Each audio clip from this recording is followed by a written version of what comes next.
Thank you, Captain Joseph. We had an interesting session in part 1, wherein he gave the finer details how a student can become a pilot. As said earlier, Captain Joseph, an airbus commander, flown more than 20,000 hours, is going to speak another aspect of aviation, how flying is made safe in India and across. So, Joseph, you have more than 20,000 hours and you have operated a different type of aircrafts and you got a rich experience. So, naturally, you will be able to elicit us on how safe for a passenger to fly. I feel that it's more safe to fly than going on other modes of transport. Do you accept that? Yes, I very much do accept your thinking on that. Thank you for your observation on the modes of transport and safety in air. Let me start with saying that every airline, the topmost priority an airline gives is safety. Without being safe, you can't fly. And we have a rich amount of experience in the aviation world where it is continuous process of experimenting and seeing how we can make the skies more safer than what it was yesterday. So we have an international civil aviation organization which is a guidelines for all governments, all airlines in the world. They give the guidelines based on their experience, and each regulatory body, like in India it is the DGCA, Director General Civil Aviation, which frames their rules to conduct a safe flight. Apart from this, they give the guidelines to the airline on what are the safety precautions to be taken and how all the training and safety go together. So all the training, how the training has to be imparted, keeping safety as a priority. So each airline has got its own flight safety department, and today with such advanced aircrafts, every detail of an aircraft when it flies, the speed, the altitude, the heading, the bank angle, and whatever happens in the aircraft is automatically transmitted to the flight safety department. So every aircraft is being monitored throughout, and if there is any small issues or even major problems, it is immediately recorded and the feedback is sent. So a lot of pilots can now in fact ask for advice from the ground. We are in such a situation, what can we do? And the reply comes immediately. So when you look at these aspects, which combined with the training factors, has enhanced the safety measures of every airline to a very great extent. We have a four-wheeler or two-wheeler, we drive the vehicle, but en route we find some snag, and of course on ground we go to the mechanic shop and get it rectified. So in this context, will you be going directly to the aircraft to an operated flight, or you got a way to know whether this aircraft is fit to fly? See, even these procedures have been enhanced. Like initially, everybody used to go to the flight dispatch first. We do a pre-flight medical. Then we take a briefing from the flight dispatcher, who is a qualified, a DGCA qualified person, who briefs you on the weather of the destination, the weather in your alternate, your en route weather, and if there are some snags which are accepted on the aircraft, the engineering would have informed dispatch, and then you check what are the safety precautions there, and accordingly we see whether this aircraft is safe to fly totally, and we take all the briefing there and then proceed to the aircraft. Once we proceed to the aircraft, apart from the engineering having done their checks, it is the pilot's responsibility also to check the aircraft. We do an external walk around, then we come into the cockpit. Again, we check the systems. We have our procedures for each type of aircraft. They have their own set of procedures. The Boeing has got one, the Airbus has got one. So each type of aircraft has got its own safety precautions which are taken in, which is included in the checklist, the pre-flight checklist. And once you're satisfied with that, then we accept the aircraft by signing the engineering book. So the engineer briefs you if there is any issues, and then you accept the aircraft. After we accept the aircraft, then we announce the boarding, the cabin crew do their safety precautionary drills, and briefing is done by the cabin crew for their colleagues on board on what is expected to happen, because the pilot would have already briefed them if there is going to be turbulence, and when service is not to be done or suspension of service in mid-air, sometimes when there is too much of turbulence and bad weather. So all these things are briefed, and it is a coordinated effort between the crew and all the other departments involved. That is why initially it was a cockpit resource management, where only the pilots were involved on how to go about emergencies or any mistake.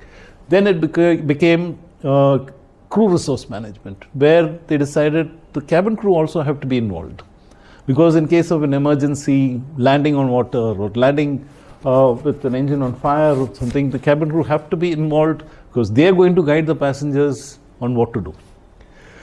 Then it was decided to make it company resource management, because then they realized it is not the crew alone who's involved in this. Every department of the airline, engineering, commercial, flight dispatch, everybody is involved, because you are talking to dispatch, telling him about the snag, what has happened to the aircraft. Engineering is involved, and if there is a bomb on board, then the external agencies are involved, the bomb squad, and everybody is involved, the hijacker on board, what to do. So all these things involve a lot of the agencies. So we do a course every year on the CRM, on how to handle different emergencies, and based a lot on the experience of the aviation industry. What has happened previously, why this went wrong, how it could have been corrected. And so this whole thing is one, it's every year we are drilled into how to go about it. So, Captain, I got a question, but of course you will smile at me if you ask this question. Like a child, no, if he is allowed to go on the Marina Beach, the child will rejoice. So also when you take off, the entire sky is available for you, space is available for you. How do you fly when there are other flights crisscrossing each other? How you navigated, which enables you to fly? Well, as a passenger sitting, seeing the in-flight entertainment, I of course enjoy and fly, but subconscious mind is somewhere saying so many flights on the sky, and how our captain is operating to my destination, be it India or outside India. Yes. A few decades ago, when we were also started flying, the sky was quite free. And the navigational aids were all ground-based equipment, so we had to fly from one place to another, not exactly on a straight line, because we have to go and report over. If you're going to Bombay, Belgaum, here, there, everything we have to report, and the ATC used to monitor. Now with the advancement of aviation, the whole sky is radar. The whole sky is under radar vectors. So the ground controller, the air traffic controller on ground, he knows exactly which aircraft is where. And it is like they have their own borders, which is called Flight Information Regions, FIRs. So Chennai FIR is a huge airspace. And then once you go from Chennai to, say, Bombay, you go into Bombay FIR, where Chennai ATC hands you over to the Bombay guy. Now the Bombay guy takes responsibility of you, and he vectors you. Apart from this, now we've got the TCAS system, Traffic Collision Avoidance System, which gives you all the aircrafts in your vicinity. So you know what aircraft is flying in your vicinity. And it gives you warnings if the aircraft comes too close, and it gives you evasive action also, what action you're supposed to do. This is done by this transponder, which the pilot doesn't do anything. He just puts the thing on, and the aircrafts talk to each other. Okay.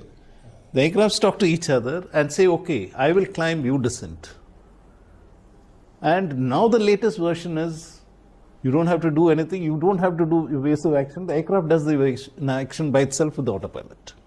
So all these things are slowly getting more and more advanced to make flying much safer. Initially we used to fly 2,000 feet gap.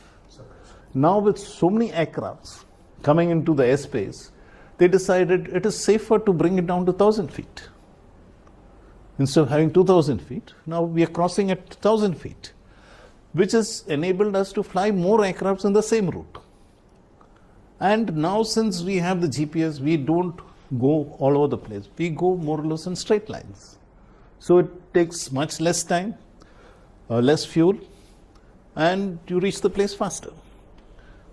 Okay, Captain. Then there is also mention about the airports, no? Where we have some tabletop runways, we say some critical airports, and we always wonder how the captain does the job while landing, because something it is incredible. We always, they say doctor does only one surgery at a time, whereas we are able to land with so many lives, that too in torrential rain or inclement weather, and we see even flights landing in January in Delhi with almost zero visibility.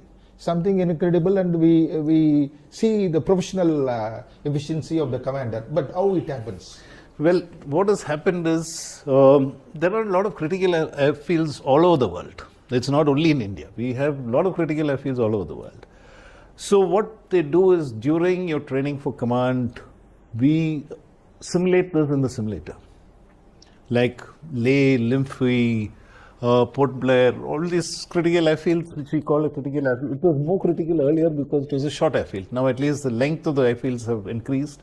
So we simulate all these things in the simulator and teach a pilot how to go about this high terrain, tabletop, all these places, and including bad weather, including in these critical airfields. When you have bad weather, like Port Blair, you go, sometimes it's raining, tailwinds. So how do you overcome this? And ultimately, the pilot is checked by a senior examiner or instructor, and then he is qualified for that airfield. He can't just let that go and fly into any airfield, because he has to be first qualified, do the required training, and then qualify, and then only be released on those critical airfields.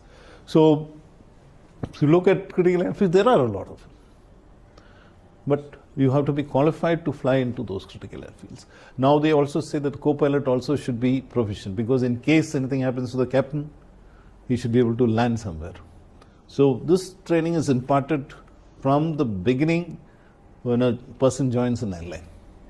So, Captain, you actually served more than 33 years, yes, originally from Indian Airlines, then Air India. You must have flown a lot of VVIPs.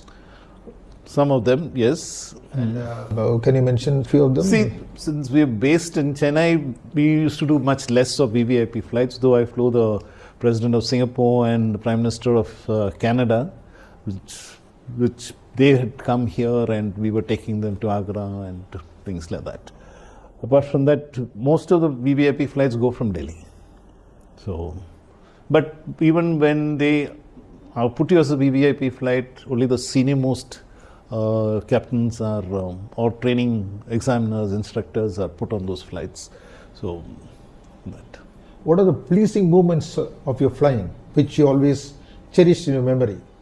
There are quite a few, especially when you land into a critical airfield. Every day is a new thrill, every day is a new experience. Apart from that, I was happy that I was the first pilot to land a jet commercial aircraft into Vijayawada, because after that only, once we approve it, then it started. I was also the first pilot to fly a 320 Neo for Air India from Toulouse to Delhi direct. So 8 hours, 45 minutes flight, which is a 320 is a medium range flight. So this we took it up as a challenge, because we knew, okay, this is the fuel consumption of this aircraft and we can do it. So those firsts were, of course, my thrill. Captain, of course, you have a very interesting official life. You see a lot of countries, visit many cities. The world is under your feet, and you also have adequate salary. But how do you do the work and life balance? It's like I told you earlier, we don't have any fixed days as off. What DGCA mandates is a certain amount of rest period before a flight or after a flight. So the airline is mandated to give those rest periods to the crew. And especially if you're flying in the circadian low, like between 2 and 6 in the morning, where your mental abilities are lowered, so your rest period goes up. And even when you do an international flight, you do a 10-hour flight, you have a mandatory rest period where you can recover. So these things are all very fixed, and there is no question of violation. Yes, there are chances where you're stuck. You go somewhere, it is not your base station, the weather is bad, you're not able to make the flight back in time. Then you ask, the airline will ask DGCA for an exemption on this particular one flight because we want to bring the aircraft back, or passengers are stuck, and things like that. So your rest periods are quite adequate before a flight and even after a flight. So even if you do an international flight for, say, a 10-day haul flight, you've gone out for 10 days. When you come back, you're spending 5 days at home. So you can balance it quite well. Though half the time we spend sleeping, because we fly the whole night, the whole day we're sleeping sometimes. Thank you, Captain Joseph. You have given an interesting insight how safety measures are being implemented. We hope with this part 1 and part 2 information given by Captain Sebastian Joseph, many people should travel because it is very safe. Information given how a student can become a pilot. So many younger generation should become a pilot. Regarding career on aviation, please contact Captain K. Sebastian Joseph through his mail ID given in the description. For more informative videos, please subscribe to my channel. Thank you.